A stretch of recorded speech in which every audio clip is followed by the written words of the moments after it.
ઉદાહરણ ક્લાસ ધોરણ 12 વિષય રસાયણ વિજ્ઞાન ચેપ્ટર 9 સહવર્ગ સંયોજનો। હવે સંકીર્ણ સંયોજનોમાં હાજર રહેલા ધાતુ આયનો અને લિગેન્ડ વચ્ચે તમને બધાને ખબર છે કે એક પ્રકારનો વિશિષ્ટ બંધ જોડાયેલો છે કે જે સહવર્ગ સહસંયોજક બંધ તરીકે ઓળખાય છે।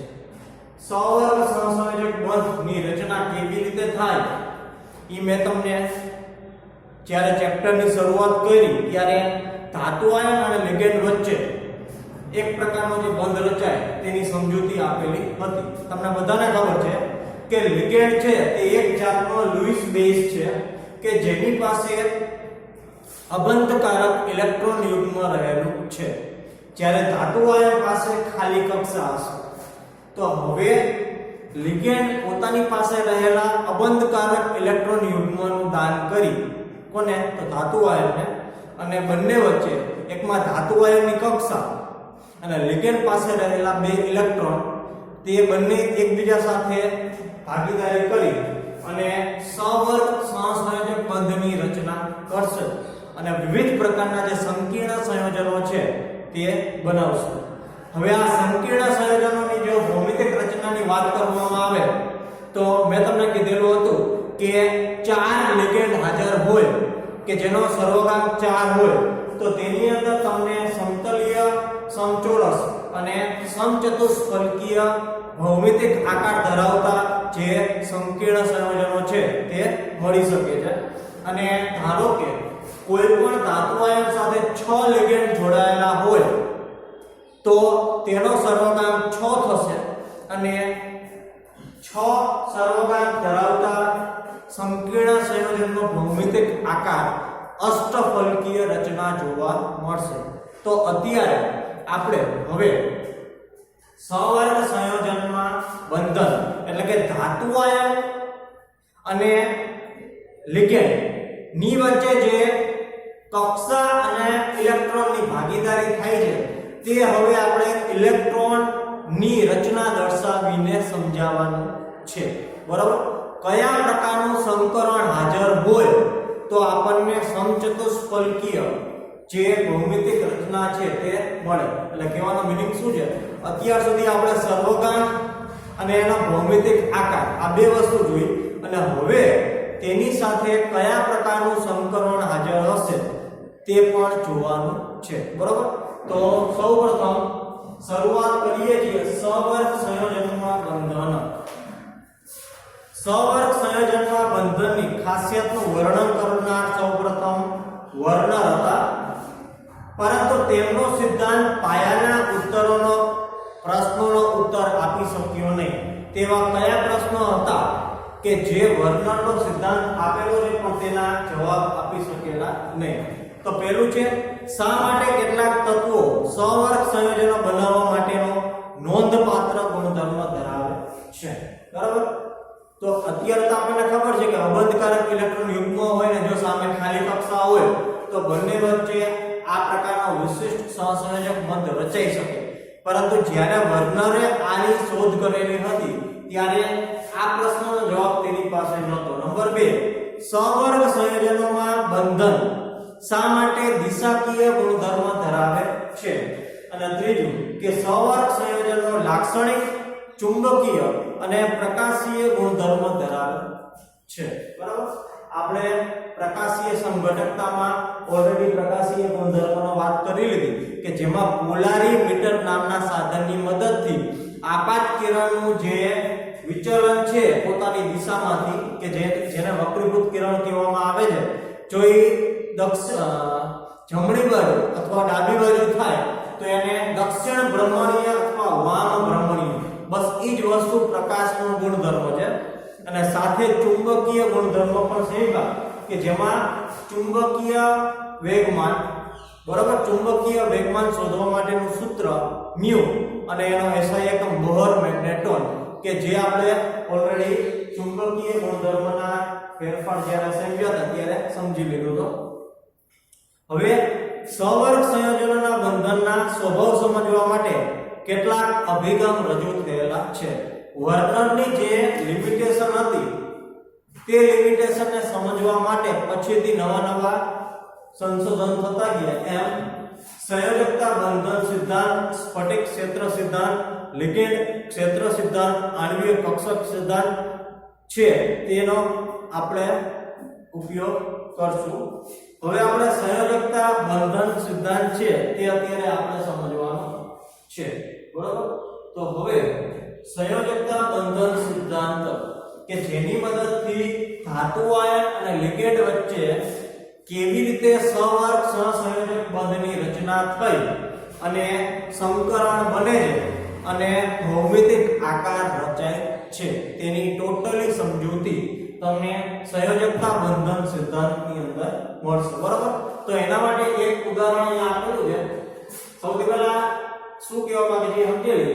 તો આ સિદ્ધાંત પ્રમાણે ધાતુ પરમાણુ અથવા આયન લિગેન્ડની અસર હેઠળ તેની n-1d અથવા ns અથવા np અથવા તો ns np અને nd કક્ષકોનો ઉપયોગ કરી અને સંકરણ તૈયાર કરે છે અને ચોક્કસ ભૂમિતિ જેવી કે અષ્ટફલકીય, સમતલીય, સમચોરસ અને બીજી અન્ય સમતુલ્ય કક્ષકોનો સેટ આપે છે. એટલે કે 4 સર્વનામ ધરાવતી જે રચના હશે તે બે પ્રકારની સમતલીય, સમચોરસ અને સમચતુષ્ફલકીય, જ્યારે 6 સર્વનામ ધરાવતી રચના હશે તે અષ્ટફલકીય રચના આપશે.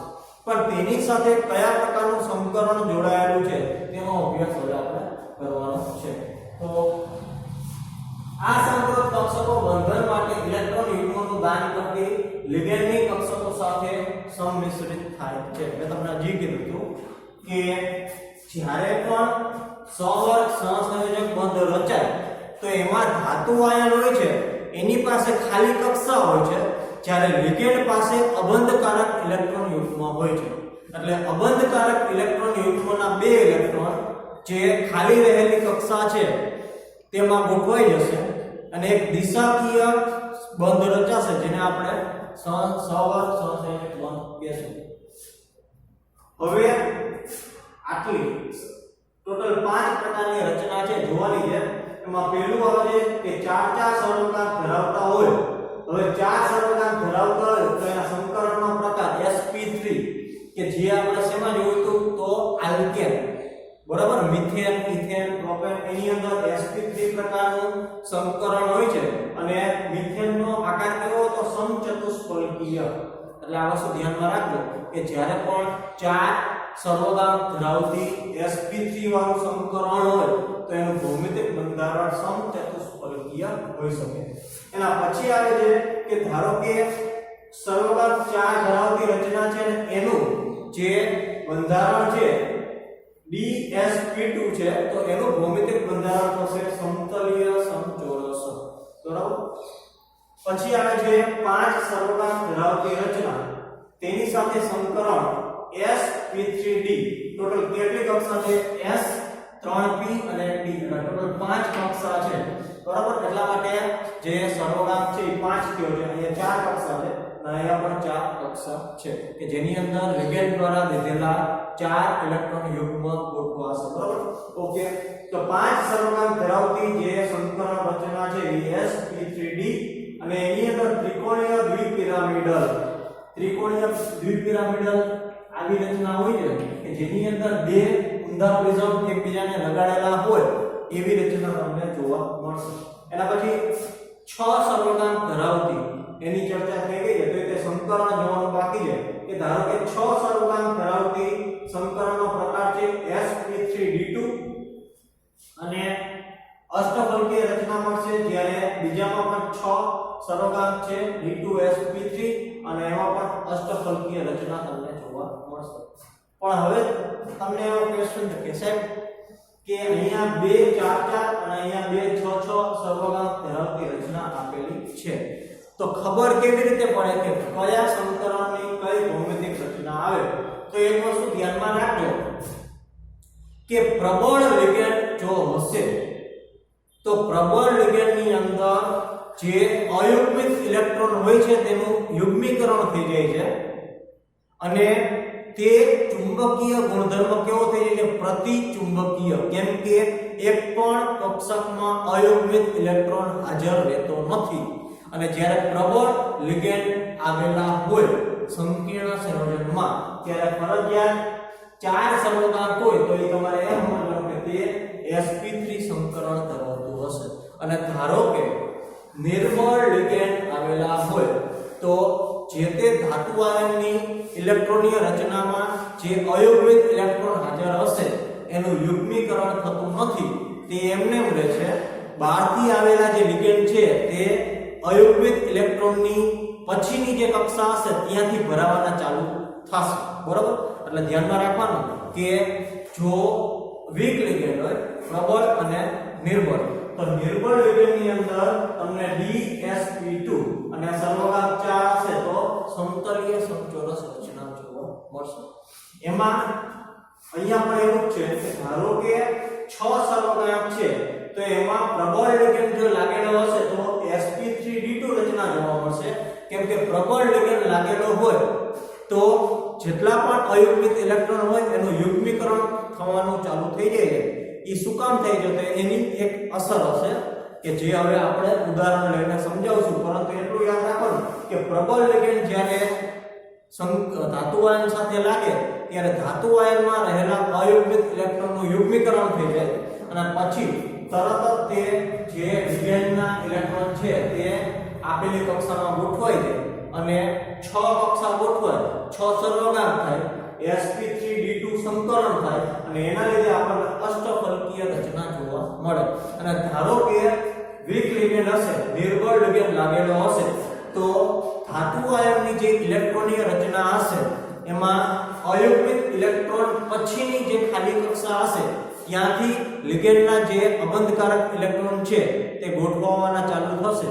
એના આધારે આપણે કક્ષા જે સંકરણ છે d2sp3 તે નક્કી થશે. 6 સર્વઘાત હશે અને એની પણ રચના તમને અષ્ટફલકીય જોવા મળે. એટલે કહેવાનો મતલબ પ્રબળ નિર્બળ લિગેન્ડને આધારે તમે ખાલી નક્કી કરી શકશો કે કયું સંકરણ છે અને એનો પ્રકાર જે છે એ કયો છે. બાકી સર્વગામ 4 છે, સર્વગામ 6 છે, એમાં ખબર નહીં પડે, પણ લિગેન્ડને આધારે. અને ટેક્સ્ટ બુકમાં જે અમુક લિગેન્ડ આપેલા છે કે જે પ્રબળ તરીકે વર્તે છે અને અમુક લિગેન્ડ આપેલા છે જે નિર્બળ તરીકે વર્તે છે. બેયનું એક એક ઉદાહરણ લઈ અત્યારે હું તમને સમજાવું છું એટલે તમને ખ્યાલ આવી જશે. બરાબર? ઉદાહરણ તરીકે પ્રતિચુંબકીય અષ્ટફલકીય સંકીર્ણ CONH36+3 આ સંકીર્ણ આયન છે. બરાબર? માં કોબાલ્ટ આયન +3 ઓક્સિડેશન અવસ્થા ધરાવે છે. તો તમે બધાય જોઈ શકો છો કે CO જે ધાતુ આયન છે અને NH3 એમાઇન એ પોતે લિગેન્ડ તરીકે વર્તે છે. કેટલા આપેલા છે? 6 લિગેન્ડ આપેલા છે. હવે એક વસ્તુ ધ્યાનમાં રાખજો કે અહીંયા NH3 પોતે પ્રબળ લિગેન્ડ છે. બરાબર? તો હવે સૌથી પહેલા CO+3, CO ની ઓક્સિડેશન અવસ્થા કેટલી છે? +3. CO ની ઓક્સિડેશન અવસ્થા +3 છે, પરંતુ અને તેની ઇલેક્ટ્રોનીય રચના છે 3d6. છેલ્લા ઇલેક્ટ્રોન કોબાલ્ટ પોતે સંક્રાંતિ ધાતુ તત્વ છે, D વિભાગના તત્વ છે. એટલે એની જે છેલ્લી કક્ષા D માં આવેલી હોય તો એમાં 6 ઇલેક્ટ્રોન સમાયેલા છે. બરોબર? આપણે ગયું લેક્ચર જોયું, ગયા ચેપ્ટરમાં જે D વિભાગ ભણ્યા એમાં આની ચર્ચા થયેલી હતી. તો એક વસ્તુ તમે ધ્યાનમાં રાખો, 3d6 છે. હવે તો તમને બધાને ખબર છે કે સૌથી પહેલા 5 D કક્ષા આપેલી છે તે ભરાઈ જશે અને છઠ્ઠો ઇલેક્ટ્રોન જે પહેલી કક્ષા છે તેની અંદર ગોઠવાશે. એટલે કંઈક આવી રીતે થશે કે જેની અંદર 3D ની જે 5 કક્ષા છે એમાં પહેલી કક્ષા સંપૂર્ણપણે ઇલેક્ટ્રોનથી ભરેલી હશે અને બાકીની 4 કક્ષા અયુગ્મિત ઇલેક્ટ્રોનથી હશે. તમને ખબર છે 3D પછી કઈ આવે? 4s આવે, એના પછી કઈ આવે? 4p આવે. બરાબર? p પાસે 3 કક્ષા હોય અને 4s પાસે એક કક્ષા હોય કે જે ખાલી હોય. બરાબર? આ છેલ્લા ઇલેક્ટ્રોન.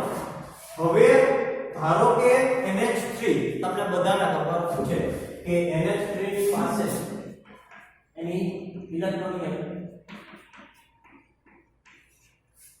નાઇટ્રોજન બાહ્યતમ કક્ષામાં 5 ઇલેક્ટ્રોન હાઇડ્રોજન પાસેથી 3 હાઇડ્રોજન પાસેથી એક ઇલેક્ટ્રોન મેળવીને પોતાનું અષ્ટક પૂર્ણ કરે છે. હવે નાઇટ્રોજન પોતે 3 સહસંયોજક બંધ બનાવે તો પણ એની પાસે એક અબંધકારક ઇલેક્ટ્રોન યુગ્મ છે. હવે આ અબંધકારક ઇલેક્ટ્રોન યુગ્મ અને તમને આજે CO+3 ની ખાલી કક્ષા દેખાતી હશે, બરાબર? પણ મેં તમને કીધું કે NH3 પોતે પ્રબળ લિગેન્ડ છે અને પ્રબળ લિગેન્ડ હોય ત્યારે મેં તમને શું કીધું હતું કે આપેલી જેટલી પણ અયુગ્મિત ઇલેક્ટ્રોનની રચના હશે એનું યુગ્મીકરણ કરવા થવાનું ચાલુ થઈ જશે. તો 3D માં કેટલી અયુગ્મિત ઇલેક્ટ્રોન રચના આવેલી છે? તો 4, 1 2 3 અને 4. એટલે શું થશે? તો D કક્ષકના છેલ્લા જે 2 ઇલેક્ટ્રોન હશે તે જમ્પ કરી અને બીજી અને ત્રીજી, ચોથો અને પાંચમો જે અયુગ્મિત ઇલેક્ટ્રોન છે તે બીજી અને ત્રીજી કક્ષામાં યુગ્મીકરણ થઈ અને છેલ્લી જે 2 કક્ષા છે 1 2 એ ખાલી કરી દેશે. અને આ શેના લીધે થયું? તો પ્રબળ લિગેન્ડના લીધે, બરાબર? પ્રબળ લિગેન્ડના લીધે જેટલી પણ અયુગ્મિત ઇલેક્ટ્રોન રચના હશે એનું યુગ્મીકરણ થઈ જશે. એટલે કે ચોથો અને પાંચમા કક્ષાનો ઇલેક્ટ્રોન જે અયુગ્મિત હશે તે બીજી અને ત્રીજી કક્ષાના અયુગ્મિત ઇલેક્ટ્રોન સાથે જોડાય, એકબીજાની વિરુદ્ધ દિશામાં ગોઠવાય અને યુગ્મીકરણ થઈ જશે. એટલે હવે આપણે 3D ની અંદર પણ 2 ખાલી કક્ષા મેળવી અને એકઈ છેલ્લી 2 એકઈ 1 અને 2. હવે તમે જોઈ લો કે NH3 કેટલા છે? 6, બરાબર? એક NH3 કેટલા ઇલેક્ટ્રોન યુગ્મનું દાન કરે છે? તો 1. જોઈ લો. તો હવે 6 ક્યાં ગોઠવાશે? આ 1, આ 2, 3, 4, 5 અને 6. ટોટલ 6 ખાલી કક્ષા મળી ગઈ CO ની, CO+3 ની, બરાબર?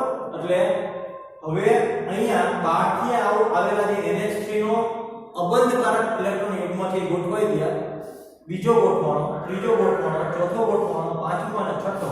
એટલે 6 NH3 દ્વારા 6 અબંધકારક ઇલેક્ટ્રોન યુગ્મ આ 6 કક્ષામાં ગોઠવાઈ જશે અને સંકીર્ણ સંયોજન CONH3 ની રચના કરશે.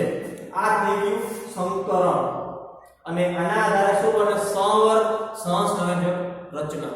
તો તમે જોઈ શકો છો કે D કક્ષકની, S કક્ષકની અને P કક્ષકની એક પણ જે કક્ષા છે એની અંદર અયુગ્મિત ઇલેક્ટ્રોન નથી. બધા ઇલેક્ટ્રોન છે તે ભરાયેલા છે. હવે NH3 અણુમાંથી મળતા એક ઇલેક્ટ્રોન યુગ્મ, તેવા 6 NH3 અણુમાંથી મળતા 6 ઇલેક્ટ્રોન યુગ્મ અને 6 સંકૃત કક્ષકોમાં ભરાય છે. હવે તમે જોઈ શકો છો D ની કેટલી કક્ષક થઈ? તો D2.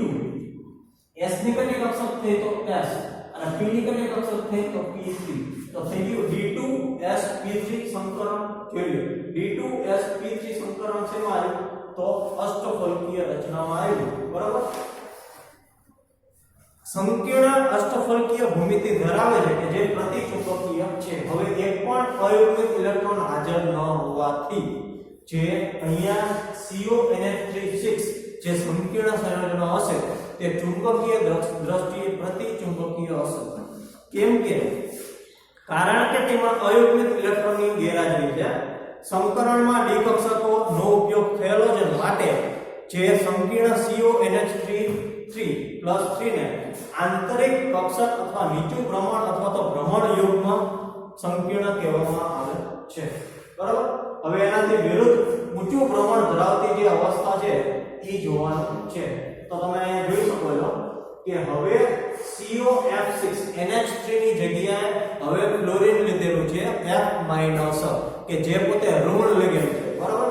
ઋણ લિગેન્ડ હોય તો મેં તમને કીધેલું હતું કે તેના પાછળના પ્રત્યયમાં O પ્રત્યય લાગે એના નામકરણ એ હવે જોશું. હવે F પોતે કેવો છે? તો નિર્બળ લિગેન્ડ છે. હવે નિર્બળ લિગેન્ડ હોય સાથે CO જ છે એટલે આની ઇલેક્ટ્રોન રચના સરખી જ આવશે. જોઈ લો 3D 4s 4p. પણ એક વસ્તુ ધ્યાનમાં રાખવાની છે કે અહીંયા 4p ની પછીની જે 4d કક્ષક છે તે પણ તમારે લેવી પડશે કેમ કે આનું જે સંકરણ છે એ લંબાશે. કેમ? નિર્બળ લિગેન્ડ હોવાને લીધે જે 3D કક્ષકમાં આપેલા અયુગ્મિત ઇલેક્ટ્રોન છે તેનું યુગ્મીકરણ થતું નથી અને યુગ્મીકરણ ન થાય તો બહારથી આવતા જે અબંધકારક ઇલેક્ટ્રોન યુગ્મ છે તે પછીની કક્ષાથી ભરાવાનું ચાલુ થશે અને એના લીધે જે 4D કક્ષક છે તે પણ આપણે લેવી પડશે. એટલે CO+3 આયનની કક્ષકો એની ઇલેક્ટ્રોન હતા 3d6 આ કે સમજવાની જરૂર નથી બરાબર. 4s 4p અને 4p જે ખાલી કક્ષકો છે. હવે તમે વિચાર કરો કે F હવે F માઈનસ છે 1 2 3 4 5 6 7 અને માઈનસ ક્યારે હોય તો એને બહારથી કોઈ પણ એક ઇલેક્ટ્રોન મેળવવો હોય તો તે ફ્લોરિન આયન સ્વરૂપે છે ઋણ લિગેન્ડ છે અને પોતાની પાસે રહેલા અબંધકારક ઇલેક્ટ્રોન યુગ્મનું દાન CO+3 ને કરશે. હવે સૌથી પહેલી વસ્તુ કે ફ્લોરિન આયન છે પોતે ઋણ લિગેન્ડ છે. નંબર 2 નિર્બળ લિગેન્ડ છે અને એના લીધે જે આપેલી અયુગ્મિક ઇલેક્ટ્રોન રચના છે તેનું યુગ્મીકરણ થશે નહીં. તો 6f દ્વારા 6 અબંધકારક ઇલેક્ટ્રોન યુગ્મ દેવામાં આવે તો ફરજિયાત છે ચાલુ ક્યાંથી થાય તો અયુગ્મિક ઇલેક્ટ્રોન પતે છે કે 3d પછી 4s એટલે 4s ની અંદર એક ગોઠવાશે 4p ની અંદર 3 ગોઠવાશે અને 4d ની અંદર 2 ગોઠવાશે અને ટોટલ 1 2 3 4 5 અને 6 એટલે 6 ફ્લોરિન દ્વારા જે 6 અબંધકારક ઇલેક્ટ્રોન યુગ્મ દેવામાં આવે છે તો કંઈક આવી રચના થશે. s p ની કેટલી કક્ષા છે 3 અને d ની કેટલી કક્ષા છે 2 એટલે sp3d2 જે સંકરણ છે તમને અહીંયા જોવા મળશે. તમે જોઈ શકો છો કે ફ્લોરિન દ્વારા 1 2 3 4 5 અને 6 બરાબર 6 ખાલી કક્ષામાં ફ્લોરિનના અબંધકારક ઇલેક્ટ્રોન યુગ્મ ગોઠવાઈ ગયા અને શું કર્યું તો COF6-3 જે સંકીર્ણ સંયોજનની રચના કરી. બીજા નંબરે સંકરણ કર્યું sp3d2 એટલે જ્યારે પણ નિર્બળ લિગેન્ડ હોય ત્યારે તમને આ પ્રકારનું સંકરણ જોવા મળશે. 6 સરોડા છે એટલે રચના તો અષ્ટફલકીય થશે પરંતુ લિગેન્ડ જોવાનો ફ્લોરિન પોતે ઋણ લિગેન્ડ નિર્બળ લિગેન્ડ છે એટલા માટે ઇલેક્ટ્રોનનું યુગ્મીકરણ થતું નથી અને એના પછીની કક્ષાથી શું થાય છે તો અબંધકારક ઇલેક્ટ્રોન યુગ્મ ગોઠવવાના ચાલુ થઈ જાય. જ્યારે અહીંયા તમે જોઈ શકો છો કે પ્રબળ લિગેન્ડ હોવાથી જે અયુગ્મિક ઇલેક્ટ્રોન હતા એનું યુગ્મીકરણ થઈ ગયું અને યુગ્મીકરણ થયા પછી જે ખાલી કક્ષા હશે ત્યાંથી ગોઠવવાનું ચાલુ થયું. એના લીધે આનું સંકરણ થયું D2sp3 કે જે પ્રબળ લિગેન્ડ માટે લાગુ પડે છે અને sp3d2 કે જે નિર્બળ લિગેન્ડ માટે લાગુ પડે છે બરાબર. હવે તમે જોઈ શકો છો કે COF-3 ની ઇલેક્ટ્રોન રચના જોશો તો એની અંદર 4 કક્ષા d ની 4 કક્ષા અયુગ્મિક છે. હવે અયુગ્મિક ઇલેક્ટ્રોન હાજર હોય તો એનો જે ચુંબકીય ગુણધર્મ થશે એ કેવો થશે તો અનુચુંબકીય થશે.